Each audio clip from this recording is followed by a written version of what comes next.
जेव्हा माझा पहिला नवरा रजत त्याच्या 14 वर्षांच्या मुलीला हातात घेऊन लीलावती हॉस्पिटलच्या ऑटोमॅटिक दरातून पळत आला आणि त्याने मला रिसेप्शन सोफ्यावर बसलेले पाहिले, तेव्हा त्याच्या चेहऱ्यावरचे भाव आलेले हास्य द्वेषाने भरलेले होते. तो थांबला, त्याच्या आजारी मुलीला आपल्या मिठीत घेतले आणि मग माझ्याकडे पाहून म्हणाला, "वाह अंजली, तू इथे सफाई कामगार म्हणून काम करतेस. मला माहित होतं की तू अशीच असशील." त्याच्या आवाजात तो जुना अभिमान होता. मी माझा श्वास रोखला, माझं रक्त गोठलं. 18 वर्षात पहिल्यांदाच मी त्या माणसाला भेटले होते. जेव्हा मला त्याची सर्वात जास्त गरज होती, तेव्हा तो मला आणि माझ्या मुलाला सोडून गेला. मी खाली पाहिले नाही. मी त्याच्या डोळ्यात सरळ पाहिले. मी आता 28 वर्षांची ती कमकुवत स्त्री राहिलेली नाही, जिला तो तोडू शकत होता. आता मी 48 वर्षांची अंजली वर्मा होते. एक आई जिने एकटीने आपल्या मुलाला जगातील सर्वोत्तम डॉक्टर बनवले होते. नर्सने त्याच्या मुलीला त्याच्या हातातून काढून जनरल वॉर्डमध्ये पाठवले. मी तिच्याकडे धावू लागले. प्रियाचा चेहरा फिकट पडला होता. तिचा चेहरा घामाने भिजला होता. तिला दम लागत होता. पण रजत तिथेच उभा होता. माझ्याकडे अशा प्रकारे पाहत होता जणू त्याला त्याच्या आजारी मुलीपेक्षा माझा अपमान करण्याची जास्त काळजी वाटत असेल. माझी काळजी करण्यापेक्षा तुला माझा अपमान करावा लागला आहे अंजली, मला सांग, तो म्हणाला. त्याचा आवाज अश्रूंनी भरलेला होता. तुझा तो नालायक मुलगा कुठे आहे? डाऊन सिंड्रोम असलेला मुलगा अजूनही जिवंत आहे का? की निसर्गाने ते केले आहे जे तुम्ही 18 वर्षांपूर्वी करायला हवे होते? रिसेप्शनवरील काही लोकांनी आमच्याकडे पाहिले. त्याचे शब्द इतके क्रूर होते की सर्वांनाच धक्का बसला. मी वाचत असलेले जुने मासिक हळूहळू बंद केले. ते माझ्या मांडीवर ठेवले आणि मग शांतपणे रजतच्या डोळ्यात पाहिले. मला राग आला नाही, मी दुःखी नव्हते. मला फक्त एक गोष्ट माहीत होती, हा माणूस त्याच्या आयुष्यातील सर्वात मोठा धडा शिकणार होता. पण त्या दिवशी त्या रुग्णालयात काय घडले ते सांगण्यापूर्वी मला तुम्हाला 18 वर्ष मागे घेऊन जायचं आहे. मी तुम्हाला ती अंजली दाखवते. तुम्हाला अंजलीला दाखवावे लागेल की ती असुरक्षित होती, तुटलेली होती, एकटी होती. तुम्हाला दाखवावे लागेल की एका आईने तिच्या मुलाभोवती तिचे संपूर्ण जग कसे निर्माण केले. तिने त्याच्यावर खूप प्रेम करणाऱ्या मुलाला कसे वाढवले. तिने एका मुलाला वाढवले ज्याला त्याच्या वडिलांनी नालायक मुलगा म्हणून सोडून दिले होते. माझे नाव अंजली वर्मा आहे. मी मुंबईतील मालाड पूर्व येथील साई श्रद्धा कनेक्टिव्ह हाऊसिंग सोसायटीमध्ये एका लहानशा 1 BHK फ्लॅटमध्ये राहते. मी 48 वर्षांची आहे. मी वांद्रे पश्चिम येथील लीलावती हॉस्पिटलमध्ये मेडिकल रेकॉर्ड्स कोऑर्डिनेटर म्हणून काम करते. माझे काम रुग्णांच्या फाईल्स व्यवस्थित ठेवणे आहे. डॉक्टरांना आवश्यक नोंदी देणे आणि सर्व वैद्यकीय कागदपत्रे सिस्टीममध्ये अचूकपणे प्रविष्ट करणे हे एक सोपे काम वाटू शकते, परंतु ते माझ्यासाठी खूप अर्थपूर्ण आहे. कारण ज्या रुग्णालयात माझा मुलगा डॉक्टर आदित्य वर्मा बालरोग हृदयरोग विभागाचे प्रमुख म्हणून काम करतो, हो, तुम्ही ते बरोबर ऐकलं आहे, ज्या मुलाला त्याचे वडील एकेकाळी वाईट, दोषपूर्ण आणि निरुपयोगी नालायक म्हणत असत, आज तो या हॉस्पिटलमधला सर्वात आदरणीय डॉक्टर आहे. पण मी माझी कहाणी सुरुवातीपासून सुरू करते. माझी सकाळ 5:30 वाजता उठते, आंघोळ करते, नंतर स्वयंपाकघरात जाते आणि चहा बनवते. आमच्या फ्लॅटच्या खिडकीतून मालाड रेल्वे ट्रॅक दिसतो. सकाळी लवकर लोकल ट्रेनचा आवाज ऐकू येतो. लोकांची गर्दी, चहा विक्रेत्यांचे आवाज, ऑटो रिक्षांचे हॉर्न. ही मुंबई आहे. हे शहर कधीच थांबत नाही. मी माझ्या छोट्या बाल्कनीत चहा घेऊन उभी राहते आणि किती बदल झाला याचा विचार करते. माझ्याकडे एकेकाळी काहीही नव्हते. मी फक्त जगण्यासाठी संघर्ष करत होते. आज माझे स्वतःचे घर आहे, माझी स्वतःची नोकरी आहे आणि सर्वात महत्त्वाचं म्हणजे माझा मुलगा आहे, जो माझे संपूर्ण जग आहे. आदित्य सहसा सकाळी 6 वाजता उठतो. तो व्यायाम करतो आणि आंघोळ करतो. मग आम्ही एकत्र नाश्ता करतो. कधी पोहे, कधी उपमा, कधी पराठे. तो मला त्याच्या हॉस्पिटलच्या केसेसबद्दल सांगतो. कोणते मूल बरे होत आहे, कोणती शस्त्रक्रिया यशस्वी झाली, तो कोणत्या संशोधन पत्रावर काम करत आहे आणि मी त्याच्याकडे अभिमानाने पाहते. कारण मला माहीत आहे की हा तोच मुलगा आहे ज्याला डॉक्टरांनी सांगितले होते की तो कधीच नीट बोलू शकणार नाही. आज तो वैद्यकीय परिषदांमध्ये भाषणे देतो. आज तो मुलांचे जीव वाचवतो. मी माझा जीवनाचा डबा भरते, रोटी, भाजी आणि दही, आणि मग 7 वाजता घराबाहेर पडते. मी सोसायटीच्या गेटपर्यंत चालत जाते. नंतर मी एक ऑटो रिक्षा पकडते जी मला मालाड स्टेशनला घेऊन जाते. तिथून मी वेस्टर्न लाईनची लोकल ट्रेन पकडते. महिलांचा डबा गर्दीने भरलेला असतो, पण त्यात सुरक्षिततेची एक विचित्र भावना देखील असते. महिला एकमेकांशी बोलतात आणि हसतात, त्यांच्या समस्या शेअर करतात. कधी कधी मला आश्चर्य वाटते की या डब्यात किती महिला त्यांच्या कुटुंबाचा कणा आहेत, ज्या दररोज शांतपणे संघर्ष करतात. वांद्र्याला पोहोचण्यासाठी 40 मिनिटे लागतात. माझी ड्युटी 8:30 वाजता सुरू होते. माझा मुलगा डॉक्टर आदित्य वर्मा, तो 26 वर्षांचा आहे. तो उंच सावळ्या रंगाचा आहे. त्याच्या चेहऱ्यावर डाऊन सिंड्रोमची लक्षणे दिसत आहेत. थोडेसे दाबलेले नाक, बदामासारखे तिरके असलेले लहान डोळे, त्याची जीभ थोडी बाहेर येते. पण जेव्हा तो त्याचा पांढरा कोट घालतो, त्याच्या गळ्यात स्टेथोस्कोप घालतो आणि त्याच्या नोंदणीकृत डॉक्टरचा बिल्ला घालतो, तेव्हा लोक त्याला फक्त एक हुशार डॉक्टर. त्याचे हास्य खूप गोड आहे. त्याचे हास्य इतके गोड आहे की मुले त्याच्याकडे पाहूनच शांत होतात. त्याचा संयम इतका महान आहे की सर्वात कठीण पालक देखील त्याचे ऐकतात. आणि त्याचे मन संगणकापेक्षा तीक्ष्ण आहे. त्याला हजारो वैद्यकीय प्रकरणे आठवतात, प्रत्येक औषधाचे नाव, प्रत्येक आजारावरचा इलाज. पण ते इतके सोपे नव्हते, अजिबात नाही. 18 वर्षांपूर्वी जेव्हा आदित्यचा जन्म झाला, माझा जन्म 1976 मध्ये झाला आणि मी 26 वर्षांची होती. मी जोगेश्वरी पश्चिम येथील एका दंत चिकित्सालयात रिसेप्शनिस्ट म्हणून काम करत होते. माझे लग्न रजत मल्होत्रा यांच्याशी झाले होते. अंधेरीमध्ये त्याचे एक छोटेसे ऑफिस होते जिथे तो इलेक्ट्रॉनिक्सचा व्यापार करायचा. आमच्या लग्नाला 2 वर्ष झाली होती आणि आम्ही आनंदी होतो, किंवा निदान मला तरी असेच वाटायचे. रजत महत्वाकांक्षी होता. तो नेहमीच मोठ्याने बोलत असे. तू मोठी स्वप्ने पाहायचा. मला वाटायचं की तो चांगला नवरा आहे आणि एक चांगला पिताही होईल. आम्हाला गणेश चतुर्थीला गरोदरपणाची बातमी कळली. मला त्या दिवसाचा उबदारपणा आणि आनंद आठवतो. त्या दिवसाची उबदारता रजत आनंदाने ओरडला, मी बाप होणार आहे. आम्ही त्या श्याम मंदिरात प्रसाद अर्पण केला. आमचे मूल निरोगी आणि आनंदी राहावी अशी आम्ही भगवान श्री गणेशाची प्रार्थना केली. आमचे बाळ निरोगी आणि आनंदी असेल, पण देवाची स्वतःची योजना होती. मी गरोदरपणाच्या 8व्या महिन्यात माझ्या नियमित अल्ट्रासाऊंडसाठी गेले होते. तेव्हा डॉक्टरांना काही लक्षणे दिसली. त्यांनी मला एका तज्ज्ञांकडे पाठवले. त्या थंड पांढऱ्या खोलीत डॉक्टरांनी आम्हाला सांगितले, तुमच्या बाळाला डाऊन सिंड्रोम आहे. ते निश्चित नाही, पण तयार राहा. पण मला माझ्या पायाखालून जमीन सरकल्यासारखे वाटले. मी त्याच्याकडे पाहिले. मी माझा हात त्याच्या हातात ठेवला. मला अपेक्षा होती की तो मला सांत्वन देईल. सगळं ठीक होईल. आपण एकत्र मिळून यातून बाहेर पडू असे म्हणायचे होते. पण त्याच्या चेहऱ्यावर जे दिसले ते मला हादरवून टाकणारे होते. तो द्वेष होता, तो राग होता, तो नकार होता. हे चुकीचे आहे. तो खुर्चीवरून उठत म्हणाला, हे माझ्यासोबत घडू शकत नाही. पुन्हा तपासा. डॉक्टरांनी समजावून सांगण्याचा प्रयत्न केला, पण रजतने ऐकलं नाही. तो जोरात दार बंद करत बाहेर गेला. मी तिथेच बसून राहिले, पोटावर हात ठेवून. माझ्या अज्ञात मुलाला लाथ मारताना जाणवले. मी रागाने उठले आणि मी रडू लागले. मला डाऊन सिंड्रोमची भीती नव्हती, मला माझ्या नवऱ्याच्या प्रतिक्रियेची भीती होती. तर आता तुम्हाला समजले आहे की माझी कहाणी कशी सुरू झाली. आदित्यचा जन्म मंगळवारी सकाळी झाला. डिसेंबर महिना होता. मुंबईत थोडीशी थंडी होती. खासगी रुग्णालयात उपचार परवडत नसल्याने मी जोगेश्वरीतील एका छोट्या सरकारी रुग्णालयात होते. बाळंत पण सामान्य होते, पण वेदनादायक होते.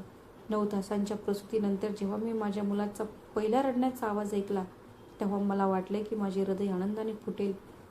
नर्सने त्याला स्वच्छ केले आणि माझ्या हातात ठेवले. तो लहान गुलाबी होता आणि त्याचे डोळे बंद होते. मी त्याच्या कपाळाचे चुंबन घेतले आणि म्हणाले, माझ्या बाळा, तू आईला खूप आवडतो.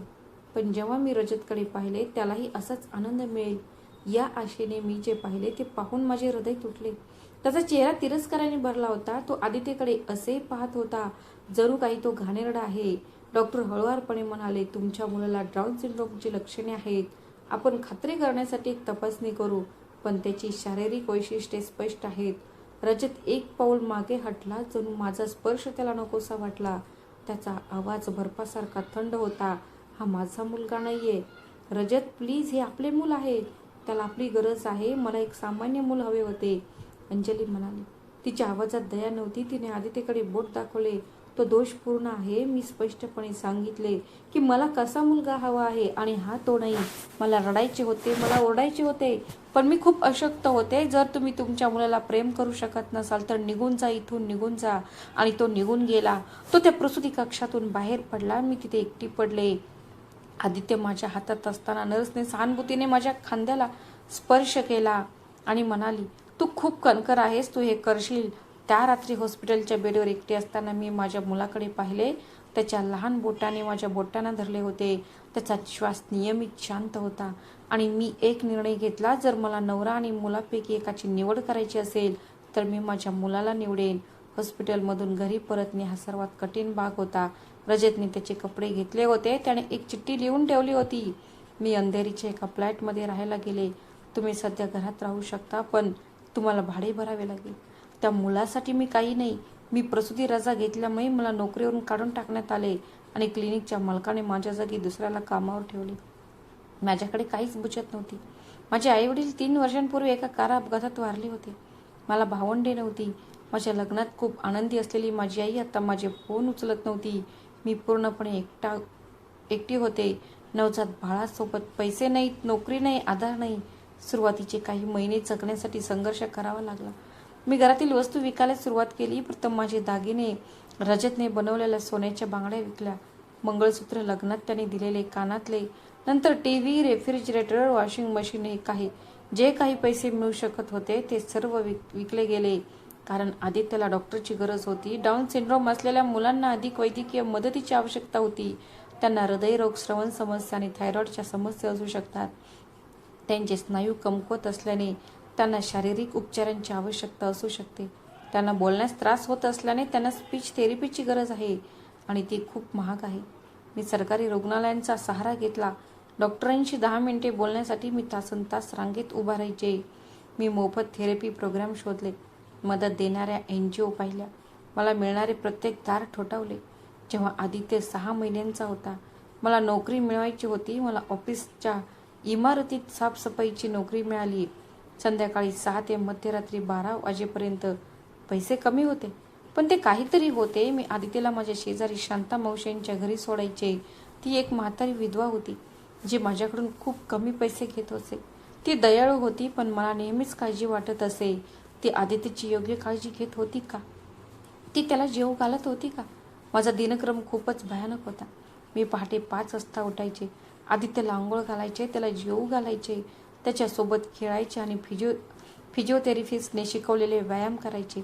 दुपारी 3 वाजता जेव्हा तो झोपी जायचा, तेव्हा मी थोडे स्ट्रेचिंग करायचे.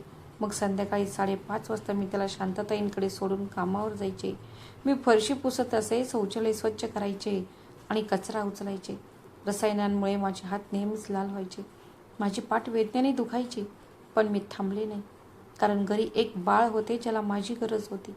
रात्री 12:30 वाजता मी आदित्यला उठवायचे, घरी आणायचे आणि माझ्यासोबत झोपवायचे. आणि तो झोपण्यापूर्वी दररोज रात्री मी त्याच्या कपाळावर किस करायची आणि म्हणायची, तू माझं संपूर्ण जग आहेस. आठवड्याच्या शेवटी मी इतर घरे स्वच्छ करायचे. मी आदित्यला माझ्यासोबत एका छोट्या स्ट्रॉलरमध्ये घेऊन जायचे. काही लोक तक्रार करायचे की मी मुलाला कामावर घेऊन आले आहे, पण मी ते का आणते? कारण मला पैशांची गरज होती. पण तुम्हाला माहीत आहे का, सर्वात आश्चर्यकारक गोष्ट काय होती? आदित्य एक आनंदी मुलगा होता. प्रत्येक अडचणीतून, प्रत्येक संघर्षाला न जुमानता तो हसायचा.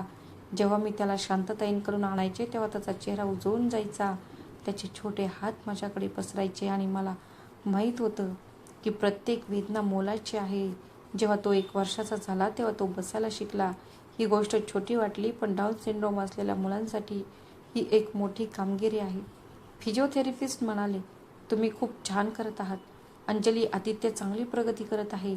मी रडले आनंदाश्रू. तो 2 वर्षांचा झाल्यावर त्याने त्याचे पहिले शब्द उच्चारले, आई. तो म्हणाला. फक्त आई, आणि माझे जग थांबले. मी त्याला उचलले, त्याला फिरवले, त्याचे चुंबन घेतले. हो बाळा, मी तुझी आई आहे.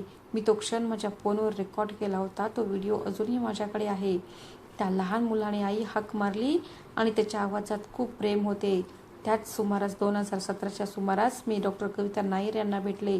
त्या जोगेश्वरीच्या सरकारी रुग्णालयात बालरोग विकास तज्ज्ञ होत्या आणि त्यांनी सलामत केली. तिने आदित्यला पाहिले आणि ती प्रभावित झाली. घरी तुम्ही त्याचे काय करता? तिने विचारले. मी फिजिओथेरपी, व्यायाम, भाषण, सराव, पुस्तके वाचणे, जरी तो लहान असला तरी, वेगवेगळे संगीत वाजवणे, रंग शिकवणे आणि पोत दाखवणे याबद्दल समजावून सांगितले. डॉक्टर नायर हसले. हे करत राहा. आदित्यमध्ये खूप क्षमता आहे. डाऊन सिंड्रोम असलेली मुले खूप असतात. लहानपणापासूनच त्यांच्यासोबत कठोर परिश्रम करायला हवेत. त्या शब्दांनी मला प्रोत्साहन दिले. मी मुंबई सार्वजनिक ग्रंथालयात जाऊ लागली आणि मी तासनतास बसून बालविकासाबद्दल वाचत असे. मी शैक्षणिक पद्धती, विशेष शिक्षण यावर नोट्स काढत असे. मी शिकत असे. मी माझ्या मुलासाठी सर्वोत्तम आई होणार होते. जरी मला रात्रभर जागून अभ्यास करावा लागला तरी जेव्हा आदित्य 3 वर्षांचा झाला तेव्हा मला त्याच्यासाठी शाळा शोधावी लागली. हे सर्वात मोठे आव्हान होते. खाजगी शाळा खूप महागड्या होत्या आणि विशेष शिक्षणाच्या सुविधांचा अभाव होता. सरकारी शाळा डाऊन सिंड्रोम असलेल्या मुलांना स्वीकारण्यास तयार नव्हत्या. मी काही दरवाजे ठोठावले. काही मुख्याध्यापक प्रामाणिक होते आणि म्हणाले की त्यांना विशेष गरजा असलेल्या मुलांशी कसे वागावे हे माहीत नाही. काहींनी फक्त सबबी सांगितल्या. मग मी प्राचार्य प्रीती शर्मा यांना भेटले. अंधेरी पश्चिम येथील एका छोट्या प्राथमिक शाळेच्या मुख्याध्यापिका प्रीती शर्मा यांना भेटले. त्यांनी माझी कहाणी ऐकली. त्यांनी आदित्यला त्यांच्या ऑफिसमध्ये खेळण्याशी खेळताना पाहिले आणि म्हणाली, आमच्याकडे डाऊन सिंड्रोम असलेला मुलगा आहे. आपण त्यांना तिथे घेऊन जाऊ. आपल्याला डाऊन सिंड्रोमचा अनुभव नाही, पण आपण एकत्र शिकू. मी तिथेच कृतज्ञतेने आणि दिलासाने रडले. प्राचार्य प्रीती बोलल्या. तिने अभ्यास केला, शिक्षकांना प्रशिक्षण दिले, साहित्य तयार करण्यात आले आणि आदित्य त्या शाळेत बहरला. हो, काही विद्यार्थ्यांनी नकारात्मक टिप्पण्या केल्या. काही पालकांनी तो तिथे का होता याबद्दल तक्रार केली. पण शाळा ठाम राहिली आणि मग शाळेत काही विलक्षण गोष्टी घडल्या. आदित्यची स्मरणशक्ती अविश्वसनीय होती. वयाच्या 4थ्या वर्षी तो संपूर्ण पुस्तके ऐकून वाचू शकत होता. वयाच्या 5व्या वर्षी त्याला भारतातील सर्व राज्यांची नावे, राजधान्या आणि झेंडे माहीत होते. आदित्यने त्याच्या वयाच्या मुलांना सहसा समजत नसलेले जलचक्र कसे आहे हे सविस्तरपणे समजावून सांगितले. हे पाहून विज्ञान शिक्षक आश्चर्यचकित झाले. तेव्हाच प्राचार्य प्रीती यांनी मला एक धडा दिला. मीटिंगसाठी बोलावले. अंजली, तुमच्या मुलांमध्ये उच्च क्षमता आहे. तो प्रतिभावान आहे. मी गोंधळले. कसे? त्याला डाऊन सिंड्रोम आहे हे दुर्मिळ आहे, पण ते शक्य आहे. त्याने स्पष्ट केले. याला दुहेरी अपवादात्मक म्हणतात. आदित्यला अनुवंशिक आजार आहे जो काही गोष्टींवर परिणाम करतो, पण त्याची बुद्धिमत्ता देखील सरासरीपेक्षा खूप जास्त आहे. विशेषतः स्मृती, तर्कशास्त्र आणि विज्ञानात रस. या बाबतीत त्या प्रकटीकरणाने आदित्यकडे पाहण्याचा माझा दृष्टिकोन पूर्णपणे बदलला. तो फक्त विशेष गरजा असलेला मुलगा नव्हता ज्याला मी जिवंत ठेवण्यात मदत करत होते. तो एक अद्भुत मुलगा होता ज्यामध्ये प्रचंड क्षमता होती. मी अधिक प्रगत पुस्तके खरेदी करण्यास सुरुवात केली. सेकंड हँड पुस्तकांच्या दुकानातून जिथे जिथे स्वस्तात उपलब्ध होती तिथे विज्ञानाची पुस्तके, जीवशास्त्र, शरीरशास्त्र. आदित्यने ती सर्व पुस्तके वाचली. 6 वर्षांचा होईपर्यंत त्याला त्याच्या शरीरातील प्रत्येक हाडाची नावे माहीत होती. 7 वर्षांचा होईपर्यंत तो भौतिकशास्त्र आणि गणिताचा अभ्यास करू लागला होता. त्याला रसायनशास्त्रांची मूलतत्वे समजली. वयाच्या 8व्या वर्षी तो म्हणाला, आई, मला डॉक्टर व्हायचे आहे. मला लोकांना मदत करायची आहे. मी त्या लहान मुलाला पाहिले ज्याला डाऊन सिंड्रोमची लक्षणे होती. त्याला बोलण्यात थोडा त्रास होत होता. मी एक मुलगा पाहिला ज्याने स्वतःची व्याख्या कोणत्याही गोष्टीवर अवलंबून राहू दिली नाही. प्राथमिक शाळेत जाणे ही आणखी एक आव्हान होते. आदित्यला अनेक शिक्षकांची कमतरता आढळली. गणिताच्या पहिल्या आठवड्यात शिक्षिकेने मला फोन केला. श्रीमती अंजली, मला वाटतं आदित्य एका खास शाळेत असावा. तो ग्रुपमध्ये राहू शकणार नाही. मी एक दीर्घ श्वास घेतला. शिक्षिका, तुम्ही त्याच्या काही चाचण्या केल्या का? नाही, पण त्याची प्रकृती लक्षात घेता तर त्याला एक चाचणी घेऊ, मग आपण बोलू. तिने चाचणी दिली आणि आदित्यने सर्व प्रश्नांची बरोबर उत्तरे दिली. तेव्हा ती जवळजवळ खुर्चीवरून पडली. 2 वर्षांनी मोठ्या मुलांसाठी असलेले प्रश्न होते. त्याने केवळ त्या दुरुस्त केले नाही तर समस्या सोडवण्याचे वेगवेगळे मार्गही सुचवले.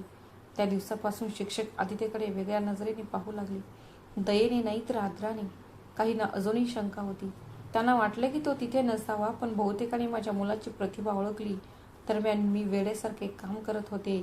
मी इमारती साफ करत होते. मी घरकाम करत होते. आठवड्याच्या शेवटी कपडे धुवायचे. आदितीच्या थेरपीसाठी, त्याची पुस्तके, त्याच्या गरजांसाठी सगळं काही मी झपाट्याने म्हातारी होत होते. 40 वर्षांची होण्यापूर्वी माझे केस पांढरे झाले होते. माझी पाठ सतत दुखत असे. संधिवातामुळे माझे हात सुजले होते. थकव्यामुळे माझी त्वचा निस्तेज झाली होती. पण जेव्हा जेव्हा मी आदित्यला नवीन पुस्तक घेऊन पाहायचे तेव्हा तेव्हा त्याचे डोळे विस्फारायचे. तो मला काही नवीन वैज्ञानिक शोधांबद्दल सांगत असताना त्याच्या उत्सुक हास्यासह उत्साहाने चमकणाऱ्या या क्षणी मला कळले की ते सर्व काही फायदेशीर आहे. आणि मग रजत आमच्या आयुष्यातून पूर्णपणे गायब झाला. वाढदिवसाचा एकही फोन आला नाही. त्याने माझ्या वाढदिवसाला फोन केला नाही. त्याने एकदाही आमची भेट घेतली नाही. त्याचा मुलगा जिवंत आहे की मेला याची त्याला पर्वा नव्हती. आमच्यासाठी आदित्यचा जन्म झाला त्याच दिवशी आम्ही मेलो. मला कळलं की त्याने पुन्हा लग्न केलं आहे, काव्या नावाच्या एका सुंदर स्त्रीशी. त्यांना एक मुलगी होती, प्रिया. तो त्याच्या परिपूर्ण कुटुंबाचे फोटो सोशल मीडियावर पोस्ट करायचा. मी खोटे बोलणार नाही. ते दुखावले. त्याला पुढे जाताना पाहणे वेदनादायक होते. मी एकटी संघर्ष करत असताना पण मी त्या वेदनांना स्वतःला ग्रासू दिले नाही. मला काहीतरी करायचे होते, मी ते सोडले नाही. मला आणखी महत्त्वाच्या गोष्टी करायच्या होत्या. आदित्यची काळजी घेणे आणि त्याची स्वप्ने साध्य करण्यात त्याला मदत करणे. आदित्य 10 वर्षांचा झाल्यावर शाळेने आदित्यला त्याच्या वर्गातून काढून टाकण्यात आले. आदित्य त्याच्या वर्गात खूप पुढे आहे, मुख्याध्यापकांनी स्पष्ट केले. त्याने आधी संपूर्ण प्राथमिक शाळेचा अभ्यासक्रम पूर्ण केला आहे. आपल्याला त्याच्यासाठी मोठ्या आव्हानांचा विचार करण्याची गरज आहे. तर वयाच्या 10व्या वर्षी आदित्यने आधीच 2 वर्ष पूर्ण केली आहेत. तो 1 वर्ष चुकला आणि थेट माध्यमिक शाळेत गेला. तो त्याच्या वर्गात सर्वात लहान होता, सर्वात वेगळा होता, पण सर्वात हुशार देखील होता. इतर मुलांना सुरुवातीला धक्का बसला. काहींनी त्याला धमकावले, त्याला भयानक गोष्टी सांगितल्या. पण जेव्हा आदित्य कोणत्याही शिक्षकापेक्षा गोष्टी चांगल्या प्रकारे समजावून सांगू शकतो आणि कठीण परीक्षांमध्ये सर्वांना मदत करू शकतो, हे लक्षात आल्याने तो वर्गाचा हिरो बनला. हायस्कूलमध्ये असताना आदित्यने एक स्पष्ट ध्येय होते, वैद्यकीय महाविद्यालयात प्रवेश घेणे. त्याने मेडिकल कॉलेजमध्ये प्रवेश घेतला. त्याने अशा शिस्तीने अभ्यास केला जो मी किशोरवयीन मुलांमध्ये कधीच पाहिला नव्हता. तो सकाळी 5 वाजता उठायचा, 7 वाजेपर्यंत अभ्यास करायचा, शाळेत जायचा, संध्याकाळी 6 वाजता परतायचा आणि रात्री 11 वाजेपर्यंत अभ्यास करायचा. आठवड्याच्या शेवटी तो दिवसभर लायब्ररीत घालवायचा. मी त्याला आराम करायला, मित्रांसोबत बाहेर जाण्यासाठी, किशोरवयीन मुलांची सामान्य कामे करायला पटवून देण्याचा प्रयत्न करायचे. पण तो माझ्याकडे त्या दृढनिश्चयी नजरेने पाहत असे आणि म्हणायचा, आई, मला सर्वांना दाखवायचे आहे की डाऊन सिंड्रोम मला परिभाषित करत नाही. विद्यापीठ प्रवेश परीक्षा संघर्षाची होती. आदित्य शैक्षणिकदृष्ट्या कमकुवत असल्याने नाही, आदित्य शैक्षणिकदृष्ट्या सक्षम होता म्हणून नाही, तो पूर्णपणे सक्षम होता म्हणून. पण जग अद्याप डाऊन सिंड्रोम असलेल्या डॉक्टरला स्वीकारण्यास तयार नव्हते म्हणून. आम्हाला चांगला हेतू असलेल्या समुपदेशकांचे फोन आले, ज्यांनी सांगितले की मी मुलाला खोटी आशा देत आहे, की त्याच्यासारख्या व्यक्तीसाठी औषध अशक्य आहे. मी त्याच्या मर्यादानुसार त्याला काहीतरी अधिक योग्य शोधावे. मी शांतपणे ऐकायचे आणि मग जीवशास्त्र आणि रसायनशास्त्राच्या पुस्तकाने वेढलेल्या अवस्थेत स्वयंपाकघरातील टेबलावर अभ्यास करणाऱ्या आदित्यला पाहायचे. परीक्षेच्या दिवशी मी त्याला विद्यापीठाच्या प्रवेशद्वारापर्यंत सोडायला गेले. तो घाबरलेला होता, त्याला घाम येत होता, पण त्याचा निश्चय पक्का होता, आई, मी हे करून दाखवीन. आणि त्याने ते करून दाखवले. जेव्हा निकाल लागला आणि त्याला प्रवेश मिळाला, विद्यार्थ्यांच्या यादीत त्याचं नाव होतं. मी गुडघ्यावर बसले आणि आयुष्यात कधी नव्हे इतकी रडले. ते दुःखाचं रडणं नव्हतं, थकव्याचंही नव्हतं, ते कृतज्ञतेचं रडणं होतं, अभिमानाचं होतं. ती कृतज्ञतेची उद्धार होती, अभिमानाची, विजयाची. आदित्यने सर्व अडचणींवर, सर्व पूर्वग्रहांवर, जगाच्या सर्व कमी अपेक्षांवर मात करून देशातील सर्वोत्तम वैद्यकीय महाविद्यालयांपैकी एकामध्ये प्रवेश मिळवला होता. वैद्यकीय महाविद्यालयात प्रवेश मिळवणे म्हणजे एका वेगळ्या विश्वातील आव्हान घेऊन आले. बहुतेक वर्गमित्र श्रीमंत कुटुंबातील मुले होती, ज्यांनी महागड्या खाजगी शाळांमध्ये शिक्षण घेतले होते. त्यांचे पालक डॉक्टर किंवा व्यावसायिक होते. आदित्य हा एक गरीब भागातील डाऊन सिंड्रोम असलेला मुलगा होता, जो बसने 2 तासाचा प्रवास करून येत असे. पहिले काही महिने कठीण होते. काही प्राध्यापकांना त्याच्या क्षमतेबद्दल स्पष्टपणे शंका होती. काही वर्गमित्र कॉरिडॉरमध्ये वाईट शेरेबाजी करत असत. पण आदित्यकडे एक असे शस्त्र होते ज्याची त्यांनी अपेक्षा केली नव्हती. तो त्या सर्वांमध्ये सर्वोत्तम होता. परीक्षेत त्याने त्याच्या पहिल्या परीक्षेत गटात सर्वाधिक गुण मिळवले. त्याच्या सादरीकरणात त्याने इतके सखोल ज्ञान दाखवले की डॉक्टरही थक्क झाली. क्लिनिकल केसच्या चर्चेत तो नेहमीच अचूक निदान करणारा पहिला असे. एका वर्षात डाऊन सिंड्रोम असलेल्या मुलापासून तो वर्गातील हुशार मुलगा बनला. जे वर्गमित्र एकेकाळी त्याची चेष्टा करायचे, तेच आता अभ्यासात त्याची मदत मागू लागले. जे प्राध्यापक एकेकाळी त्याच्यावर शंका घ्यायचे, तेच आता त्याला संशोधन प्रकल्पांसाठी आमंत्रित करू लागले. मला आजही त्याचे कौतुक वाटते. तो मला आता आत बोलवायचा. मी अजूनही त्याच्या खर्चात मदत करण्यासाठी खूप मेहनत करत होते. विद्यापीठ सरकारी होते, पण पुस्तके, साहित्य आणि प्रवासाचा खर्च होता. आदित्यला शिष्यवृत्ती मिळाली होती, पण तरीही आमची परिस्थिती बिकट होती. मला स्पष्ट कल्पना होती, पण आम्ही अजूनही अडचणीत होतो. मी साफसफाई करायचे, वृद्धांची काळजी घ्यायचे, मिळेल ते प्रामाणिक काम करायचे. 20 वर्षांपूर्वीचा वेग आता माझ्या शरीराला सहन होत नव्हता. जड साफसफाईमुळे माझ्या हातांना संधिवाताचा त्रास होऊ लागला होता. संधिवातामुळे माझे हात नेहमी सुजलेले असायचे. माझी पाठ प्रचंड दुखत होती. केवळ दैनंदिन काम करण्यासाठीही मी रोज वेदनाशामक गोळ्या घेत असे, पण माझ्या मुलाला पांढरा कोट आणि गळ्यात स्टेटस्कोप घातलेला पाहिल्यावरही तितकाच दिलासा मिळायचा. अडकवलेला स्टेटस्कोप पाहणे हे कोणत्याही विज्ञानापेक्षा मोलाचे होते. 3ऱ्या वर्षात असताना आदित्यने बालरोग हृदयरोग शास्त्रामध्ये विशेषीकरण करण्याचे ठरवले.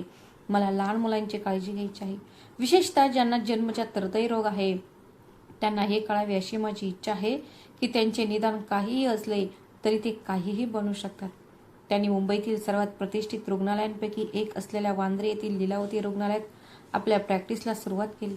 मुंबईतील सर्वात प्रतिष्ठित रुग्णालय तो त्याच्या शेवटच्या वर्षात होता तेव्हा त्याला तिथे बालरोग हृदयरोग शास्त्रांमध्ये रेसिडेन्सीची संधी मिळाली. हा राज्यातील सर्वोत्तम रेसिडेन्सी प्रोग्राम आहे असे त्याने मला उत्साहाने सांगितले. त्यांनी रेसिडेन्सी परीक्षेत पहिला क्रमांक पटकावला होता. 200हून अधिक उमेदवारांमध्ये पहिला क्रमांक. तो मुलगा ज्याने त्याने अमेरिकेत प्रथम क्रमांक पटकावला होता. डाऊन सिंड्रोममुळे ज्या मुलाला त्याच्या स्वतःच्या वडिलांनी नाकारले होते, तो आता रुग्णालयातील सर्वात हुशार निवासी डॉक्टर बनला होता. जेव्हा त्याला त्याची पदवी मिळाली तेव्हा त्याचे नाव उठून दिसत होते.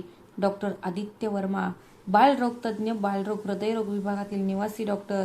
डॉक्टर आदित्य वर्मा उभे राहिले. मी पुन्हा रडले. 24 वर्षांचा संघर्ष, त्याग, जागरण आणि कठोर परिश्रम या सर्वांचे सार्थक झाले होते. माझा मुलगा डॉक्टर झाला होता आणि तो काही साधासुद्धा डॉक्टर नव्हता. निवासी प्रशिक्षणाच्या अवघ्या 2 वर्षातच रुग्णालयातील सर्वात हुशार व्यक्तींपैकी एक म्हणून त्याची ओळख निर्माण झाली होती. त्यांनी महत्त्वाच्या वैज्ञानिक नियतकालिकांमध्ये लेख प्रकाशित केले आहेत. राष्ट्रीय परिषदा लेख प्रकाशित केले. राष्ट्रीय परिषदांमध्ये व्याख्याने दिली. त्यांना एक जनुकीय संशोधन पथकाचा विभाग होण्यासाठी आमंत्रित करण्यात आले होते. वयाच्या 24व्या वर्षी त्यांची बालरोग हृदयरोग विभागाची मुख्य निवासी म्हणून नियुक्ती झाली. त्याची मुख्य निवासी डॉक्टर म्हणून नियुक्ती झाली. ज्या मुलाच्या हातून काहीही होणार नाही असे जगाने म्हटले होते, तो आता 15 डॉक्टरांच्या टीमचे नेतृत्व करत होता. ते त्याच्या सर्व त्याच्यापेक्षा वरिष्ठ, सर्वसामान्य होते आणि सर्वजण त्याच्याकडे आदर व कौतुकाने पाहत होते. आदित्यने मला घर घेऊन देण्याचा आग्रह धरला. मी भाड्याने राहून कंटाळले होते. तू आयुष्यभर माझ्यासाठी काम केलंस, तो गंभीरपणे म्हणाला. आता तुझी काळजी घेण्याची माझी पाळी आहे. मी नकार देण्याचा प्रयत्न केला. मी त्याला पैसे वाचवून त्याच्या भविष्यात गुंतवणूक करायला सांगितले, पण आदित्य ऐकला नाही. त्याने मालाड ईस्टमध्ये एक साधे पण आरामदायी घर विकत घेतले. त्याने ते सजवले आणि मला माझी नोकरी सोडायला भाग पाडले. आई, तुझी फरशी पुसण्याचे दिवस आता संपले. माझे खरखरीत हात त्याच्या हातात घेत तो म्हणाला, आता तू आराम कर. तुझ्या तब्येतीची काळजी घे, आयुष्याचा आनंद घे. मी स्वतःची काळजी घेईन. मी आयुष्याचा आनंद घेईन. माझ्या 50शीत आदितीच्या जन्मानंतर पहिल्यांदाच मला पैशांची चिंता करावी लागली नाही. बस पकडण्यासाठी मला पहाटे लवकर उठावे लागले नाही. पाठ दुखेपर्यंत मला फरशी घासावी लागली नाही. मी फक्त एक आई म्हणून जगू शकत होते. एकाच वेळी आई, वडील, आर्थिक आधार आणि थेरपिस्ट या सर्वांशिवाय अलार्म न लावता उठणे हा माझा नवीन दिनक्रम होता.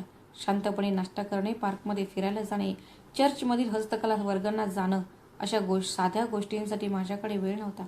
आदित्यने नियमित वैद्यकीय तपासणी करण्याचा आग्रह धरला. तो त्याच्या रुग्णांप्रमाणेच माझ्या आरोग्याच्या प्रत्येक लहान सहान गोष्टीची काळजी घेत असे. तेव्हाच आम्हाला कळले की मला उच्च रक्तदाब, टाईप 2 मधुमेह आणि ऑस्टिओपोरोसिसची सुरुवात झाली आहे. हे सर्व अनेक वर्षांच्या तणावाचे आणि कष्टाचे फळ होते. आदित्यला पूर्ण त्याच्या मेहनतीचे फळ मिळाले. आदित्यने सर्वोत्तम तज्ज्ञांची काळजीपूर्वक निवड करून आणि प्रत्येक अहवालाचे स्वतः पुनरावलोकन करून एक सर्वसमावेशक उपचार योजना तयार केली. तो म्हणतो, तू आयुष्यभर माझी काळजी घेतली आहे, आता मला तुझी काळजी घ्यायची आहे. आणि मग वर्षे सरली. मी संघर्षमय आयुष्यातून सावरत होते. तो एक उज्ज्वल कारकीर्द घडवत होता. अखेरीस आम्हाला शांतता लाभली होती. अस्तित्वाच्या ओझ्याशिवाय आम्हाला मोकळा श्वास घेता आला. रजत भूतकाळातील एक भूत बनून राहिला होता, एकही शब्द न बोलता. 18 वर्ष निघून गेली. काहीच पत्ता नव्हता. त्या मंगळवारच्या सकाळी लीलावती हॉस्पिटलमध्ये मी आदित्य हजर होतो.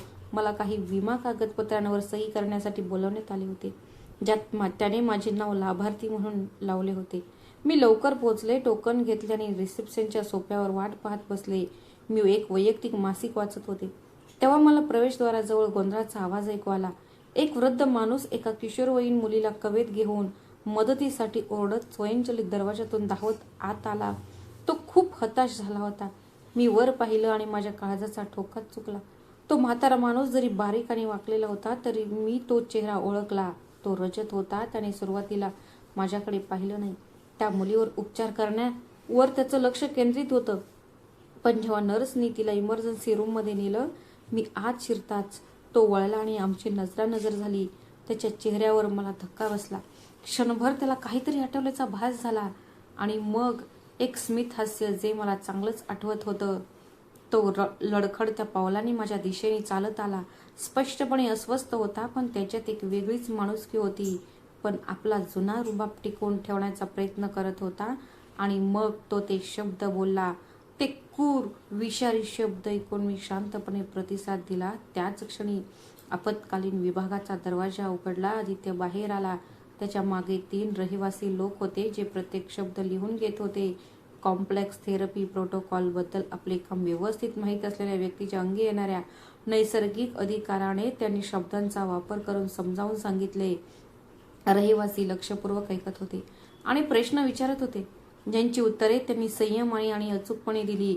आदित्यने मला रिसेप्शनवर पाहिलं आणि त्याचा चेहरा त्या खास हास्याने उजळून निघाला, जे माझं मन नेहमीच वितळून टाकतं. त्याने रहिवाशांची माफी मागितली आणि तो माझ्याकडे चालत आला. आई, मला मिठी मारत तो म्हणाला, थोड्या वेळासाठी उशीर झाल्याबद्दल माफ कर. असं म्हणत त्याने मला मिठी मारली. बालरोग अतिदक्षता विभागात एक आपत्कालीन परिस्थिती निर्माण झाली होती आणि त्यांना माझी तपासणी करायची होती. तेव्हाच त्याने रजतला माझ्या शेजारी अगदी पुरुषासारखा फिकट चेहऱ्याने उभा असलेले पाहिलं. सगळं ठीक आहे? मेलेल्या शरीरासारखा फिकट. सगळं ठीक आहे आई, माझा तणाव ओळखून आदित्यने विचारले. हे गृहस्थ तुला त्रास देत आहेत का? मी उत्तर देणारच होते, पण रजत तो पुढे आला. त्याचा आवाज थरथरत होता. माझा मुलगा आदित्य त्या म्हाताऱ्या माणसाकडे तटस्थ व्यावसायिक चेहऱ्याने पाहू लागला. त्याच्या चेहऱ्यावर ओळखीचा लवलेशही नव्हता. रुग्णाच्या कुटुंबियांशी बोलणाऱ्या डॉक्टरांमध्ये असणारी ती एक केवळ स्वाभाविक सौजन्यपूर्ण वागणूक होती. हो, मी डॉक्टर आदित्य वर्मा. फाईल तपासण्यासाठी आपला टॅब्लेट बाहेर काढत त्याने विचारले. नुकत्याच दाखल झालेल्या रुग्णाच्या कुटुंबियांपैकी तुम्ही आहात का? मी तुझा बाप आहे, रजत दबक्या आवाजात म्हणाला. त्यानंतर पसरलेली शांतता अंतहीन वाटत होती. आदित्यने त्याच्या टॅब्लेटवर टायपिंग थांबवले आणि रजतकडे पाहण्यासाठी हळूच मान वर केली. त्याच्या चेहऱ्यावर कोणताही भाव नव्हता, पण मला माझा मुलगा द्यायचा आहे. मला माहीत होतं, मला त्याचा प्रत्येक हावभाव माहीत होता. त्याच्या जुन्या वेदना पुन्हा उफाळून येत होत्या हे मला दिसत होतं, पण त्याचबरोबर इतक्या वर्षात त्याने कमावलेली ताकदही मला दिसत होती. नाही साहेब, आदित्य शांत पण ठाम आवाजात म्हणाला. तुम्ही माझे वडील नाही आहात. माझे वडील माझ्या जन्माआधीच मरण पावले. तू तोच माणूस आहे ज्याने 18 वर्षांपूर्वी मला आणि माझ्या आईला सोडून दिलं, कारण मी तुझ्यासाठी पुरेसा परिपूर्ण नव्हतो. जणू काही मार लागल्यासारखा रजत मागे सरकला. बाळा, मी डॉक्टर वर्मा, आदित्यने म्हणाला, आणि मी तुमचा मुलगा नाही. आता कृपया नुकत्याच आलेल्या रुग्णाशी तुमचं काय नातं आहे मला जाणून घ्यायचं आहे, जेणेकरून मी तिच्यावर योग्य उपचार करू शकेन. तेवढ्यात एक नर्स एक फाईल घेऊन आत आली. डॉक्टर वर्मा, रुग्ण 14 वर्षांच्या प्रियाला खूप ताप आल्याने दाखल करण्यात आली. तिच्या वडिलांनी सांगितले की तिला जन्मतःच हृदयाचा आजार असून तो तिला गेल्या 6 महिन्यांपासून त्रास होत आहे. आपल्याला तत्काळ तपासणीची गरज आहे. आदित्यने फाईल घेतली आणि वाचायला सुरुवात केली. त्याच्या चेहऱ्यावरचे भाव कसे बदलले हे मी पाहिलं. व्यावसायिक हावभावांच्या जागी खरी काळजी दिसू लागली. त्याने रजतकडे पाहिलं. तुम्ही प्रियाचे वडील आहात का? त्याने विचारलं. रजतला काही बोलता न आल्याने त्याने फक्त मान डोलावली. माझ्यासोबत चला, आदित्य इमर्जन्सी रूमच्या दिशेने चालत म्हणाला. मला तिच्या हृदयरोगाचा संपूर्ण इतिहास हवा आहे. तो कधी सुरू झाला, प्रत्येक झटका किती वेळ टिकतो, ती कोणती औषध घेते. मी तिथेच उभा राहिले. मी त्यांना जाताना बघत राहिले. रजतने एकदा माझ्यासाठी मागे वळून पाहिले, पण मी दुसरीकडे वळले. तो माझ्याकडून एवढेही लायकीचा नव्हता. मी पुन्हा खाली बसले आणि वाट पाहू लागले. मला माहीत होते की आदित्य वेळ घेईल. तो प्रत्येक रुग्णासोबत नेहमीच मनमोकळेपणाने वागायचा. मी घाई केली नाही, विशेषतः जर ती लहान मुली असतील तर. मी माझा फोन बाहेर काढला आणि कामात व्यस्त असल्याचा बहाणा केला, पण माझ्या डोक्यात विचारांचे काहूर माजले होते की हे सर्व किती विंडनात्मक आहे. ज्या माणसाने आम्हाला सोडून दिले होते, तो आता तिला वाचवण्यासाठी त्याने नाकारलेल्या मुलावर अवलंबून होता.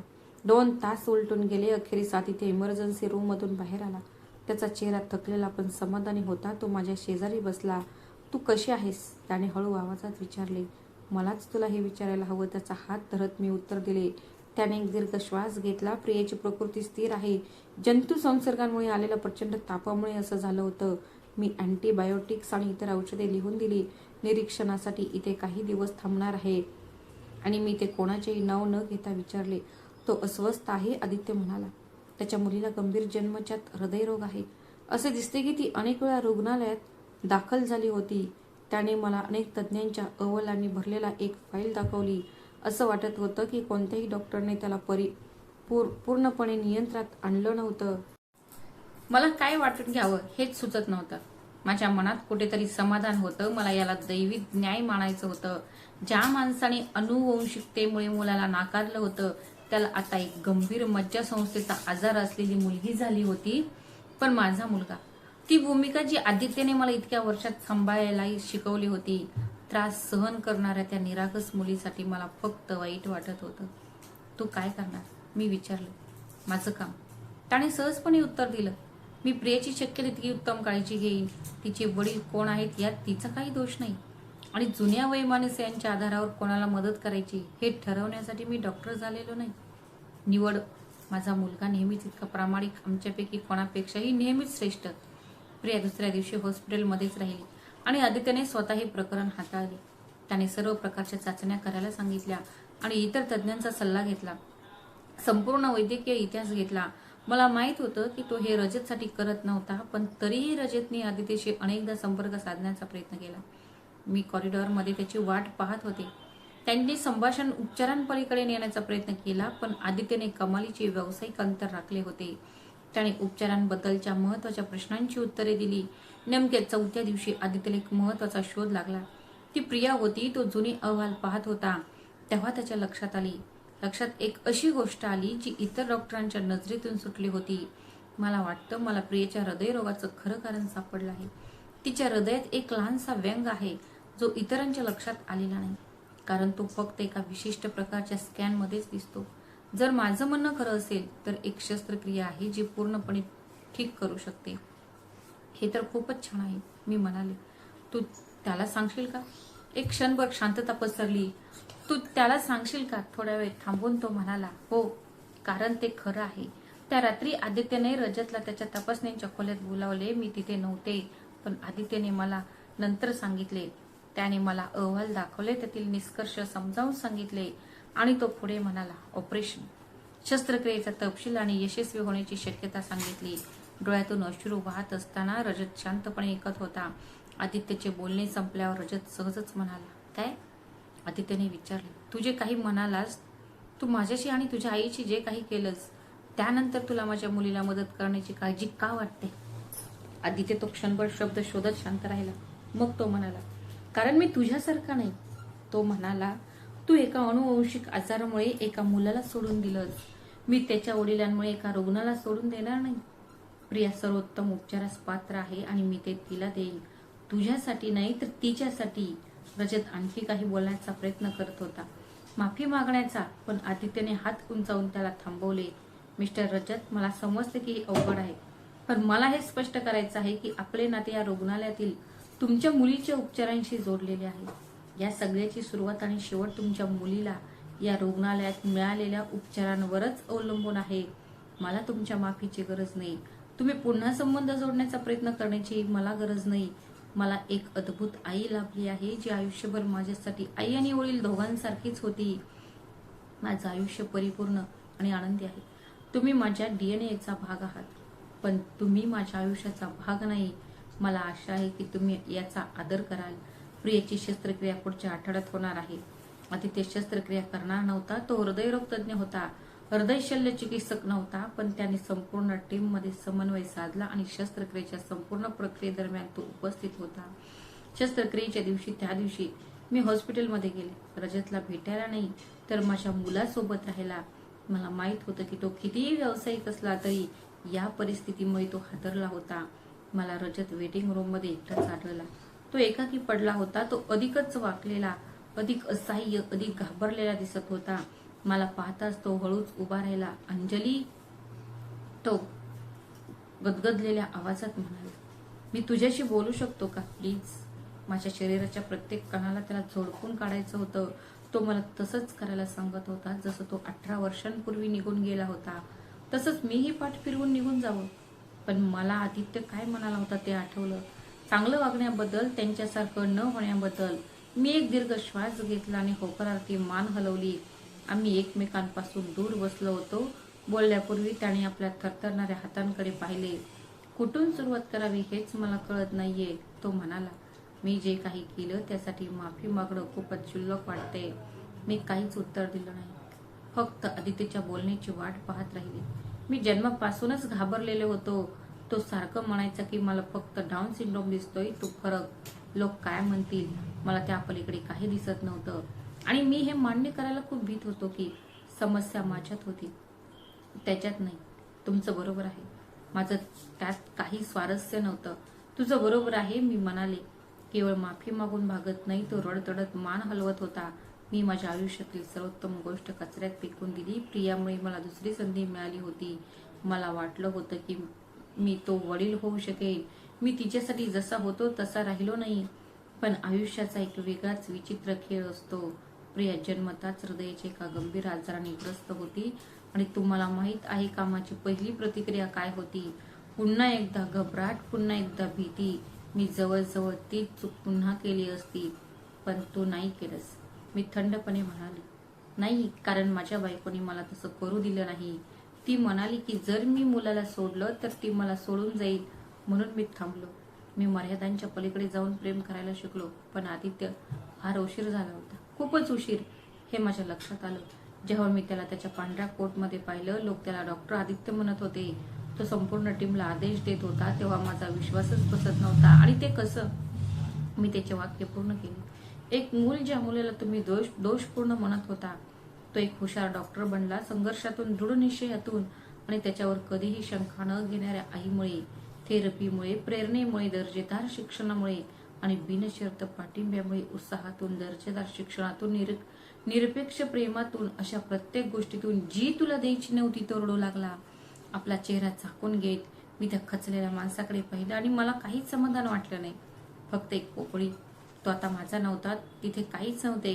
राग नाही, द्वेष नाही, सोडायची इच्छा नाही, फक्त उदासीनता. आदित्य एक अविश्वसनीय माणूस आहे. मी म्हणाले की त्याने शेकडो मुलांचे प्राण वाचवले आहेत. तो असे संशोधन प्रकाशित करतो ज्यामुळे वैद्यकशास्त्रीय आजारांवर उपचार करण्याच्या पद्धती बदल घडवत आहे. ती तुझ्याशी जशी वागते तिचा आदर केला जातो, तिची प्रशंसा केली जाते, तिच्यावर प्रेम केलं जातं. आणि तिने हे सगळं मिळवलं आहे. तुझ्यामुळे नाही तर तुझ्या नसण्यानेही. रजतने वर पाहिले. त्याचा चेहरा अश्रूने भिजला होता. मला माहित आहे की मी क्षमेस पात्र नाही. मी तिच्याशी बोलण्याच्याही लायकीचा नाही. पण मला तुम्हाला हेच सांगायचं आहे की मला रोज पश्चाताप होतो. रोज मी प्रियाकडे बघतो आणि तिचा विचार करतो. जे मी गमावलं त्याशिवाय ती काय बनली असती. चांगलंच झालं मी उभे राहून म्हणाले. मला आशा आहे की हा पश्चाताप आयुष्यभर तुझ्यासोबत राहील. मला आशा आहे की तू हे कधीही विसरणार नाहीस. की तू स्वतःच्या अहंकारापलीकडे पाहू न शकण्या इतका परिपूर्ण असल्यामुळे तू एका परिपूर्ण मुलाला मागे सोडून गेलास. ते इतकं परिपूर्ण होतं की त्याची आतुरतेने वाट पाहणं कठीण होतं. मी निघायलाही वळत होते तेव्हा त्याने मला पुन्हा हाक मारली. अंजली, थांब. माझी बायको मला 6 महिन्यांपूर्वी सोडून गेली. तिला दुसरा कोणीतरी भेटला. घटस्फोटात तिने सगळं काही घेतलं. घर, गाडी, बचत. मी एका लहानशा फ्लॅटमध्ये राहतो. माझ्याकडे बिल भरायलाही जेमतेम पैसे नाहीत. मी पैसे भरू न शकल्यामुळे प्रियाचा विमा रद्द झाला. तिच्यावर इथे एका सरकारी योजनेअंतर्गत उपचार सुरू आहेत. मी सर्वस्व गमावलं आहे. ती दुःखाच्या अवस्थेत आहे. हो, मी सगळं गमावलं आहे.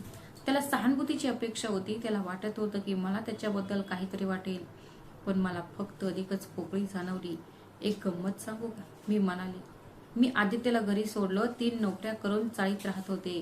जेमतेम खायचे. आमच्याकडे काहीच नव्हतं, पण आमच्याकडे प्रेम होतं. तुझ्याकडे सर्व काही होतं आणि तू ते गमावलंस.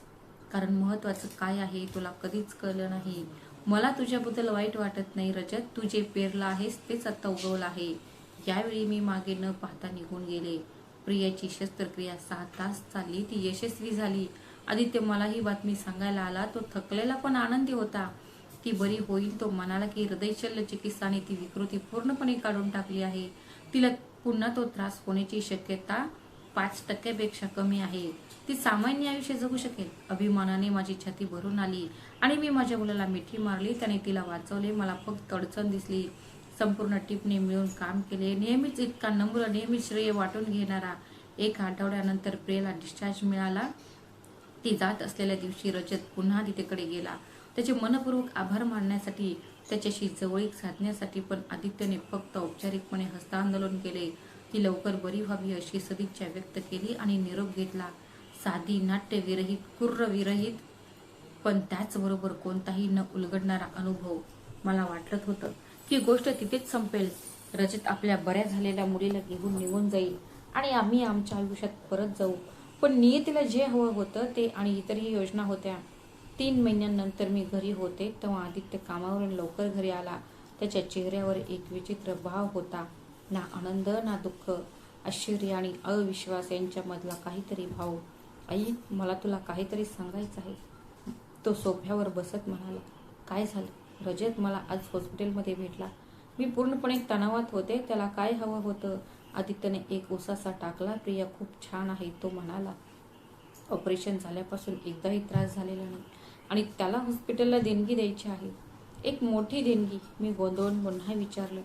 पण तो म्हणाला होता की तो उद्ध्वस्त झाला आहे. पण असं दिसतंय की त्याने त्याच्या मालकीची एक जमीन विकली आहे. कुठल्या तरी कुटुंबातील व्यक्तीने त्याला वारसा हक्काने मिळालेली सर्व रक्कम रुग्णालयातील बालकांच्या हृदयरोगावरील संशोधनासाठी असलेल्या निधीला दान करण्याची आहे. मला काय बोलावं हेच सुचत नव्हतं. हे अनपेक्षित आहे आणि ते खरंच आहे. आदित्य पुढे म्हणाला. त्याला हा निधी माझ्या नावाने ठेवायचा आहे. हो, त्यांनी सांगितले की त्यांना त्याचे नाव डॉक्टर आदित्य वर्मा बाल हृदय संशोधन निधी असे ठेवायचे आहे.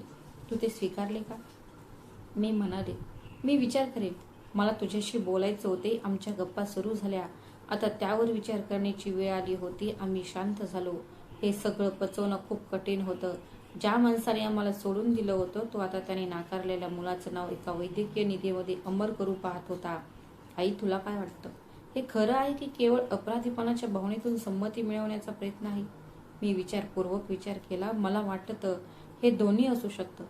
हा अपराधीपणा असू शकतो आणि तरीही ते खरं असू शकतं. प्रश्न हा आहे की ते तुझ्यासाठी चांगलं आहे की वाईट? आदित्यने विचार केला. एक विचित्र गोष्ट सांगू का? मला त्याच्याबद्दल काहीच वाटत नाही. राग नाही, कटुता नाही. तो माझ्यासाठी एखाद्या अनोळखी व्यक्तीसारखा आहे. जैविकदृष्ट्या माझ्याशी जोडलेला, पण भावनिकदृष्ट्या रिकामा. आणि पैशांसाठी मी आग्रह धरला. त्या पैशाने अनेक मुलांना मदत होऊ शकेल. हो, तो सहमत झाला आणि म्हणून मी होकार दिला. मी ते करण्याचा विचार करत होतो, त्याच्यासाठी नाही तर मुलांसाठी, आणि त्याने तेच केलं. रजतला हे कळावं की यामुळे काहीही बदलणार नाही. ते एक वैद्यकीय कृत्य होतं. भावनिक बंध नव्हता, तो एक दिखावा होता. त्यात भावनिक ओढ नव्हती. त्यांनी मोठ्या थाटामाठात निधी उभारला. हॉस्पिटलमध्ये एक समारंभ आयोजित करण्यात आला होता. पत्रकारांना आमंत्रित करण्यात आले होते. रजत संपूर्ण कार्यक्रमादरम्यान तिथेच होता. महत्त्वाचा दिसण्याचा प्रयत्न करत होता. आदित्यच्या लोकप्रियतेचा फायदा उचलण्याचा प्रयत्न करत होता. मी प्रकाशाला थोडं धरून ठेवण्याचा प्रयत्न करत होते. पण जो चमकला तो माझा मुलगा होता. त्याने विज्ञानाचे महत्त्व आणि प्रत्येक मुलाला कोणत्याही बंधनांशिवाय जगण्याचा हक्क कसा आहे यावर एक प्रभावी भाषण दिले. तो प्रियाबद्दल बोलला आणि वैद्यकशास्त्र कसे आयुष्य बदलून टाकते त्याने रजतचा एकदाही उल्लेख केला नाही. आणि एका अर्थाने तोच सर्वोत्तम सूड होता. त्या माणसाला त्याच्या स्वतःच्या कथेतून अप्रासंगिक बनवणे. समारंभानंतर टोस्ट देताना मी रजतला आदित्यकडे जाताना पाहिलं. मी ऐकण्यासाठी पुढे झुकले. आदित्य संकोचित म्हणाला, मला माहीत आहे की याने काही बदलणार नाही. मला हे विचारण्याचा हक्क नाही हेही मला माहीत आहे. पण तुला काय वाटतं? नाही, बरोबर. पण तुम्हाला असं वाटतं का की कधीतरी, कदाचित आपण एकत्र येणार नाही? आदित्यने मध्येच विचारले, दयाळू पण ठामपणे. मिस्टर रजत, मी तुमच्या देणगीबद्दल आभारी आहे. त्यामुळे अनेकांना मदत होईल. पण फक्त एवढंच, मला कुटुंब आहे. माझी एक आई आहे जिने माझ्यासाठी सर्वस्व त्यागले. मला मित्र आणि सहकारी आहेत. माझे आयुष्य परिपूर्ण आहे. अशी कोणतीही पोकळी नाही जी तू भरू शकशील. रजतने पराभूत होऊन हळूच मान हलवली. मला समजते. मला फक्त तुला हे सांगायचं होतं की आता मला माझी चूक कळली आहे. मी किती चुकीचा होतो हे मला दिसतंय. मी नेहमीच असामान्य होतो. आदित्य कोणताही अहंकार न बाळगता अगदी सहजपणे म्हणाला, फरक एवढाच आहे की तू तुझ्या पूर्वग्रहांपलीकडे पाहू शकला नाहीस. पण ती तुझी समस्या आहे, माझी नाही. मला आशा आहे की तू प्रियाकडून काहीतरी शिकला असशील. मला आशा आहे की तू तिच्यासाठी तो वडील होशील जो तू माझ्यासाठी होऊ शकला नाहीस. आणि ती तर मेली आहे आणि त्याला ते सहन झाले नाही आणि तो वळून माझ्याकडे आला हात पुढे करत. चल आई, उद्या सकाळी माझी ड्युटी आहे. रजतला पुन्हा मागे सोडून आम्ही एकत्र निघालो. पण यावेळी तो त्याग नव्हता, ती एक निवड होती. भूतकाळाला आपलं भविष्य कडू होऊ न देण्याची निवड. गाडीत परत आल्यावर आदित्यने माझ्याकडे बघून विचारलं, आई धन्यवाद. कशाबद्दल धन्यवाद? मी विचारलं. माझ्यावरचा विश्वास कधीही न सोडल्याबद्दल, मला कधीही निराश न केल्याबद्दल, कधीही हार न मानल्याबद्दल, मला कधीही कमीपणाची जाणीव न करून दिल्याबद्दल. डाऊन सिंड्रोम हे एक वैशिष्ट्य आहे, व्याख्या नाही हे शिकवल्याबद्दल. संघर्ष आणि प्रेम सर्व गोष्टींवर मात करू शकतात हे शिकवल्याबद्दल. माझे डोळे पाण्याने भरले होते. तू माझ्यावर प्रेम केल्याबद्दल तुझे आभार मानायची गरज नाही.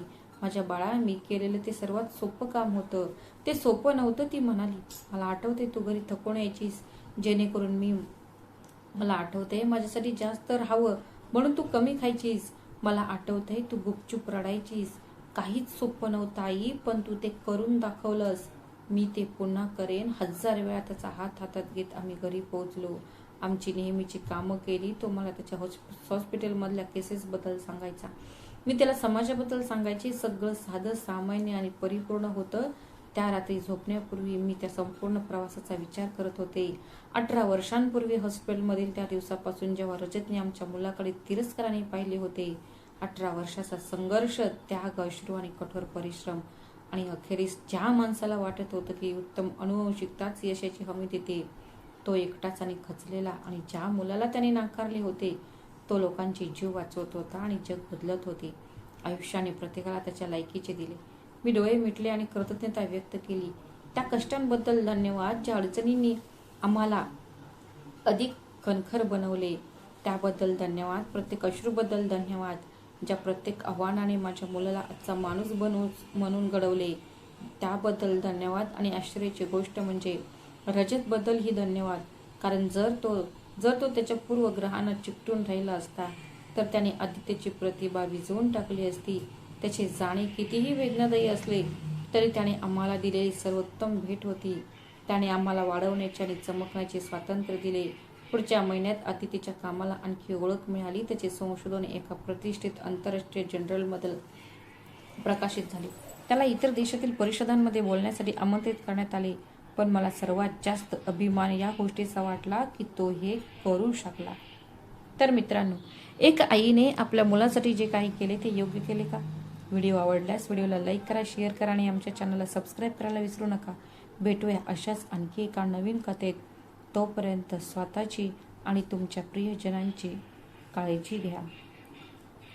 श्री स्वामी समर्थ. धन्यवाद.